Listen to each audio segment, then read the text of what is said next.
ఒకడు bus stop దగ్గరికి వచ్చాడు. చాలా సామాన్యమైన వ్యక్తి. అప్పుడు రాత్రి 10 అయింది. లాస్ట్ బస్ వస్తుంది. ఆ లాస్ట్ బస్ వచ్చి వెళ్తాడు. రోజు మామూలుగా బస్సులు తిరగవు, కానీ డిపోకి వెళ్ళే బస్సు వస్తుంది. ఆ బస్సు ఎక్కుదామని అటు బస్ స్టాప్కి వెళ్ళి నిలబడి ఆలోచిస్తున్నాడు. ఈ లోపేదో కారు వెళ్ళిందండి. కారు వెళ్తే ఆ లైటింగ్లో ఆ బస్ స్టాప్లో పక్కన ఒక అమ్మాయి నిలబడి ఉంది. వీడికి ఆ అమ్మాయి తను చూసి నవ్వినట్టు అనిపించింది.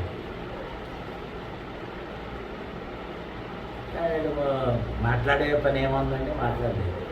ఆ అమ్మాయి నెమ్మదిగా దగ్గరికి నడిపించి చూస్తే ఇక లాభం లేదులే అని చెప్పేసి బస్ స్టాప్ దాటి రోడ్డు మీదకి వెళ్ళేసరికి ఆ అమ్మాయి ఏమందంటే, నీ దగ్గర 500 ఉన్నాయా? లేవా? కొన్ని 300 ఉన్నాయా? మరి ఎంత ఉన్నాయి? దేనికి అన్నా? రాత్రి అంతా ఉంటాను నీతో, నా దగ్గర 100 రూపాయలు ఉన్నాయా? అయితే 100 రూపాయలు ఉంటే ఒకసారికే ఇది మాట్లాడాల. కొన్ని ఈ పక్కన మున్సిపల్ స్టేడియం ఉంది, అక్కడ పోదాం మరా అండి.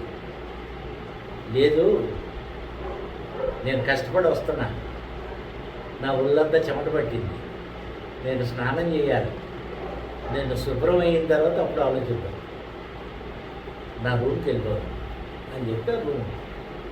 సరే, ఇద్దరు కలిసి ఆటో ఎక్కారు. ఆటో ఎక్కి చిన్నవారిపేటలో దిగారు. చిన్నవారిపేట సందులో పాడుపడిన బిల్డింగ్లో ఒక చిన్న గది అండి. ఆ గదిలోకి వెళ్ళి లైట్ వేసాడు. అది వెలిగి వెలగనట్టు వెలుగుతుంది అప్పుడు. చిన్న గది, ఏదో మన కింద చాప, ఓ దిండు, ఆ దండ మీద ఒక జత బట్టలు, అంతే. సరే, నువ్వు ఉంటూ నేను వస్తానని చెప్పి బట్టలు ఇప్పి ఇన్ఛార్జ్కి వెళ్ళాడు. అక్కడ బావి ఉంది, స్నానం చేశాడు, వచ్చాడు. వచ్చేసరికి ఏం జరుగుతుందంటే, బొమ్మన్ గారు నిలబడి చూశాడు. ఇప్పుడు గది తుడుస్తూ ఆ నిలబడి చూసిన తర్వాత గిన్నెలు తెచ్చి అక్కడ పెట్టాడు. కూర్చున్నాడు. ఇలా కూర్చోవాలి. అమ్మాయి కూర్చుంది. అన్నం తిన్నావా అని అన్నాడు. మాట్లాడేది. సిగ్గుపడక, మనం కష్టపడేది ఫుడ్ కోసమే. పొద్దుట అన్నం వండాను, ఉల్లిపాయలు పూర్తి చేశాను, బతకటం వీడు ఎలవలాగా బతుకుతాడు అని మా అమ్మని ఎత్తుకుంది నాకు వంట. నా ఇద్దరం తిన్నామని చెప్పి దాన్ని సగభాగం చేసి ఆమెకు సగం ఇచ్చి తను సగం. అప్పుడు ఆవిడ అడిగింది, అది కొంచెం అన్నం నీకు సరిపోతుందా? చాలతో 9 ఇంతలు తింటాను, కానీ ఈ కొంచెం కూడా లేని రోజులు గడిపాను, కడుపులో పాలు పెట్టి పడుకున్న రోజులు కూడా ఉన్నాయి. సరే, మొత్తం మీద తినేసారు. ఆ గిన్నెలు తీసుకెళ్ళి నీరు దగ్గర పడాడు. ఆవిడ అంది, గిన్నెలు అక్కడ పడేసేవాళ్ళని ఎత్తుకుపోతాడేమో. అంటే బాగానే దరిద్రం వదిలిపోతే నాకంటే దరిద్రం అన్నాడు. సరే, అయిపోయిన తర్వాత ఇద్దరు కూర్చున్నారు. నీ పేరు ఏమిటని అడిగాడు. మొదటి సంగమం అయిపోయింది. అయిపోయిన తర్వాత వాడు లేచి జేబులోంచి ఆ 100 తీసి ఇస్తానన్నాడు కదా, ఇచ్చాడు. ఆ తర్వాత ఆడ ఆటపరిచి పడుకున్నాడు. వాడిని చూసి సెకండ్ అటెంప్ట్ ఆవిడ చేసింది. అది అయిపోయిన తర్వాత ఇంకా మత్తుగా నిద్రపోయాడు. కష్టపడిపోయాడు కదా, బాగా నిద్రపోతున్నాడు. ఈవిడ లేచింది. లేచి చుట్టూ చూసింది, అంతా దరిద్రమే.